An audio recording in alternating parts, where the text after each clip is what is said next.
Hi everyone, just wanted to shoot a quick video on some knowledge that I've come across, some little gold nuggets, and share with you some experiences I've had in the last couple of days which have really supported, I suppose, my belief systems in regards to health and fitness.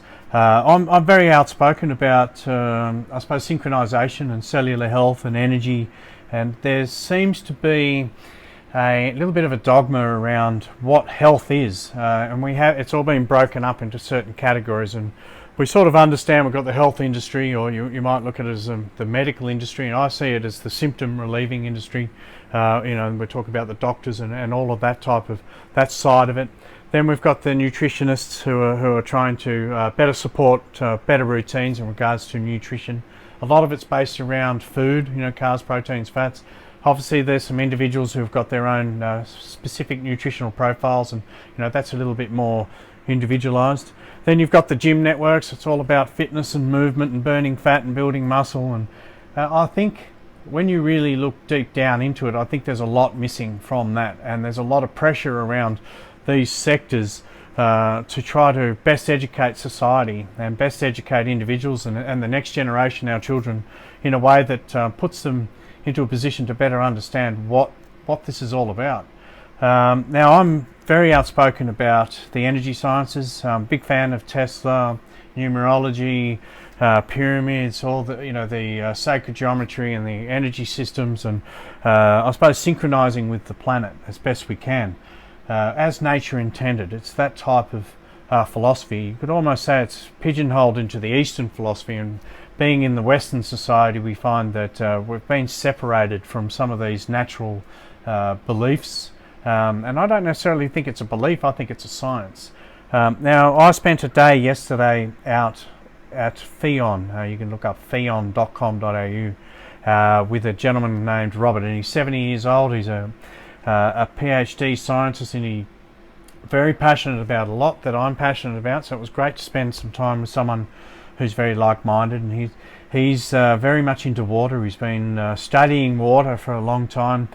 He's very much interested in energy and electromagnetics, cellular health, and I suppose through his life path he's put this all together, and he's got this amazing place outside Braidwood, which is about an hour outside Canberra here in Australia, where he grows his own vegetables and he makes his own products, and it's a wonderful place to visit. And what we did was we sat down and we did a 2-hour cellular test, and we ran through a whole heap of components and pretty much ran through the whole body, and it was a very, very eye-opening experience to see certain things that are going on in my body at a cellular level, everything from electromagnetic radiation through to my alignment through my brain activity, heart activity, how my lungs are operating, all sorts of different things, and getting an understanding how that aligns with our daily nutrition and mindset and routines.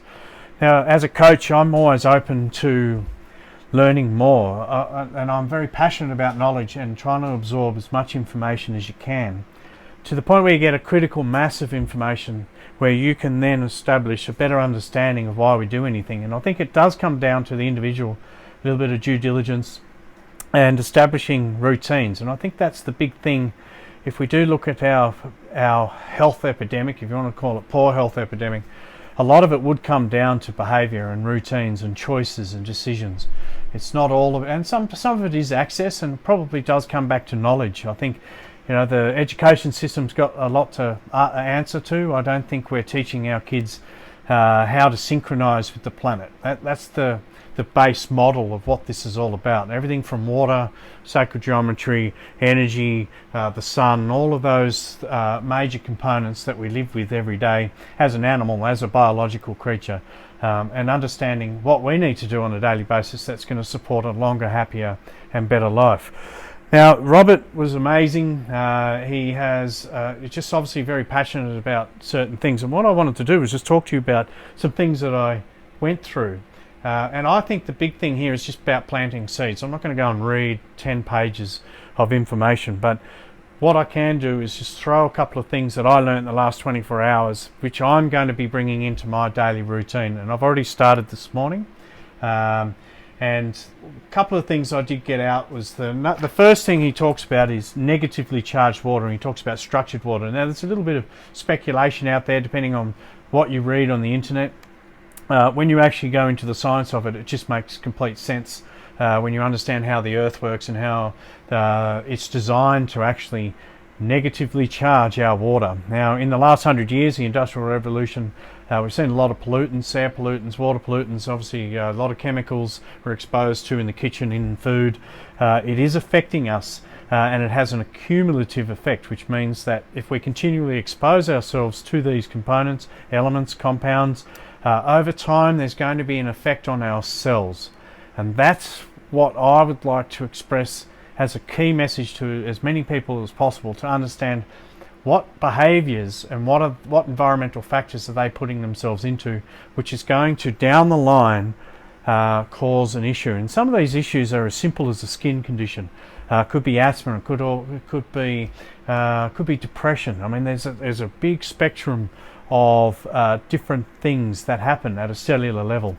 So one of the first things he talked about was making sure that everyone gets their water right. Now in a Western society we take it for granted that water comes out of the tap, it is clear, it seems to be clean.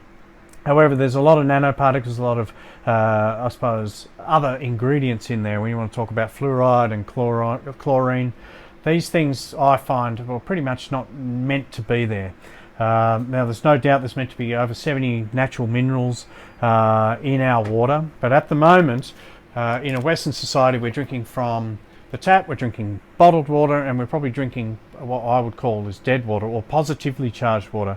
Now he's got heaps of studies on this, and what I wanted to do was just say you need to get yourselves some negatively charged water into your lives, and what that means is cleaning it, reverse osmosis, which actually makes it positive charged, but you need to get a vitalizer which creates a vortex. And if you want to go and understand what vortexes do in regards to electromagnetics and magnetism and negative ions, you probably need to go and do a little bit of extra research there.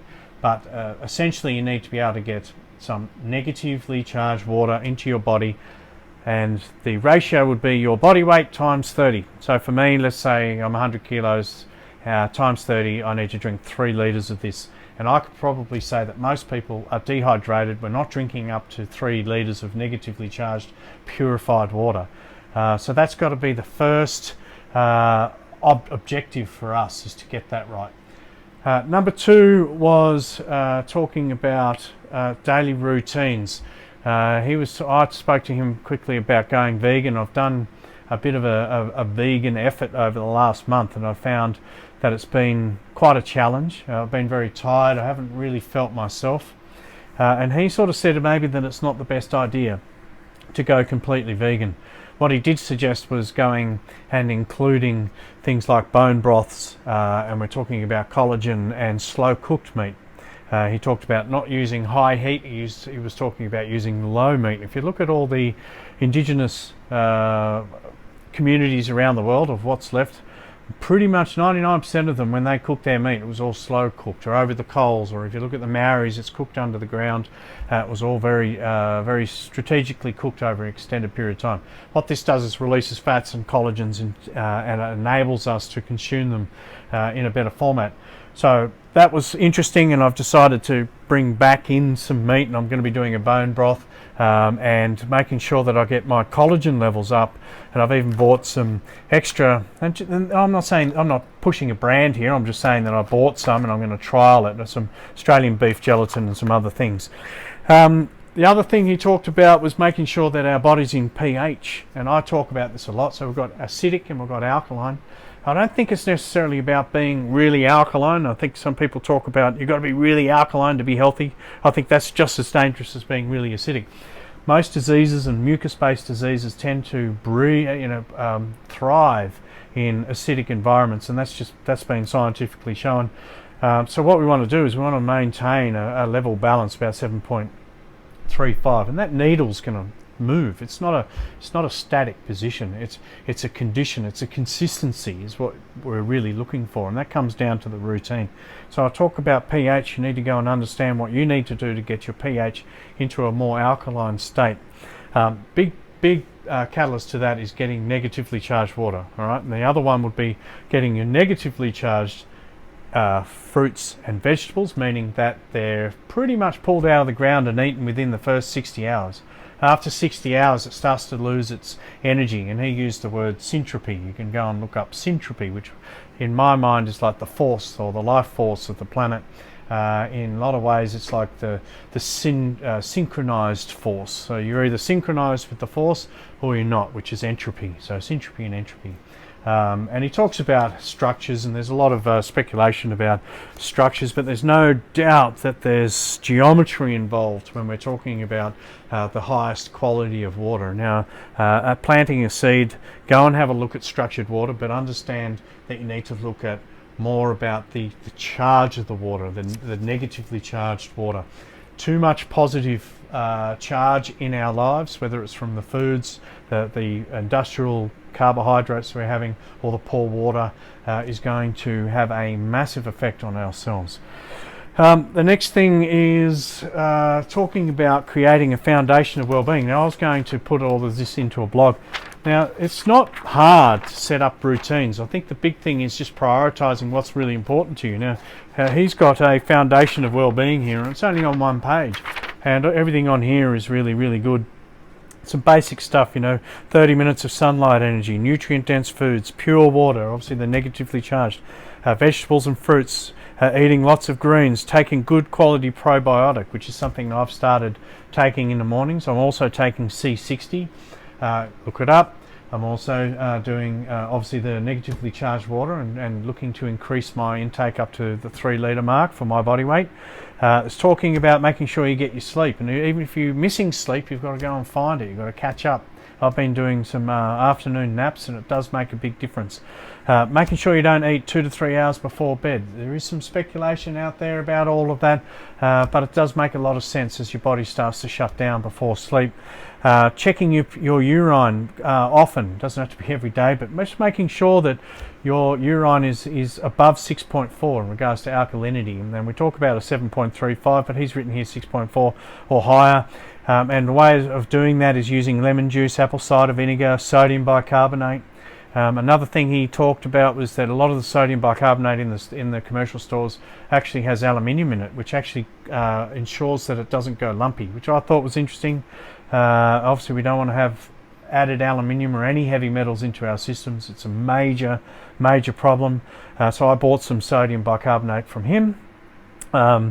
Exercising daily up to 30 to 60 minutes. Having a positive attitude. I think being grateful and having those good vibrations is a real science. Avoiding chemicals in your environment, everything from under the sink, in the shower, all of these things. It makes a lot of sense to avoid them as best you can. So it's up to you to go and find alternatives. I just went to the shop today, to an amazing Whole Foods shop here in Canberra, and it's got a whole heap of alternatives. Yes, it costs a little bit more, so I'm going to have to work a little bit hard in my day job to satisfy my needs to maintain my health. Avoid any drugs. If there's any alternative health solution, I think is a big thing, because it's an acidic, it's a positively charged, it's a band-aid, it's not a solution. I do go around saying to people that I've got the cure for cancer, and people go, oh, right, okay, what does all that mean? I think the only cure for cancer is pretty much prevention. And that pretty much means that you have to get yourself in line, synchronized with nature as best you can to avoid sickness as best you can. Getting rid of the microwave, where even when it's plugged in, it's still radiating up to six meters away. If you go and cook food, even if it's just to heat something up, it's going to change the molecular structure of the water, or it changed the charge of the water, change the charge within the food, and again you're going to find that the cumulative effect of that's going to be detrimental on your cells. There is talks of vaccines. It's a very horrible topic at the moment. Very lot of division in society about vaccines, whether they're worthy or worthwhile or not. I just see it as something that needs to be studied a little bit more. Anything that we put into our body is going to have a cumulative effect, so I'd like to see a little bit more research on that. Avoiding CT scans and x-rays, and making sure your personal care products do not have toxic chemicals. Avoid all carbohydrates in the sense of all the man-made carbohydrates, the sugars, the white breads, the soft drinks, all the stuff that we know. It's going to be the major catalyst to your sickness in the long run, the cumulative effect. Look after your liver with a tablespoon of hemp seed oil every morning before breakfast. Antibiotics and these type of things, try to avoid them. They're not good for you. So I mean that's a daily routine in the sense of an understanding of what you need to do. And there's a whole heap of other things here, and I'm going to be doing a gallbladder cleanse.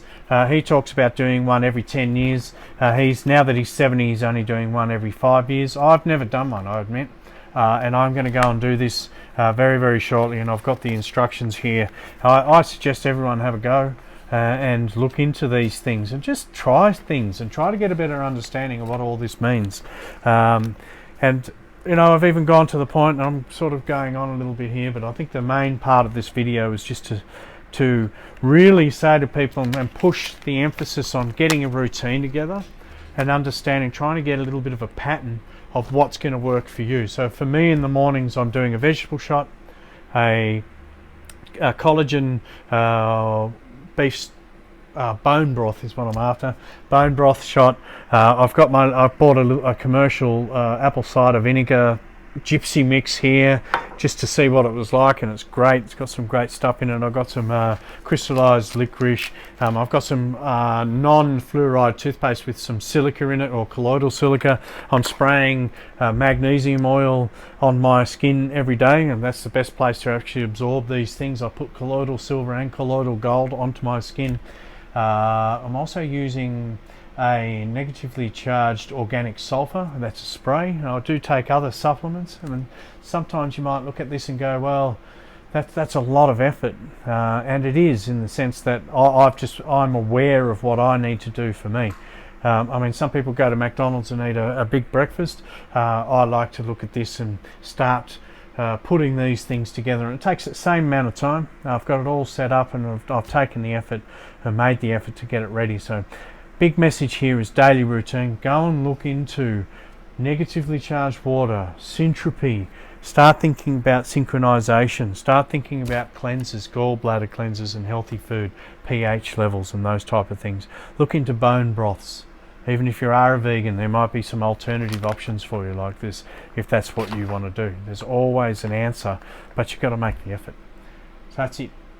That was a ramble, but thanks for watching, and tune in to the next video.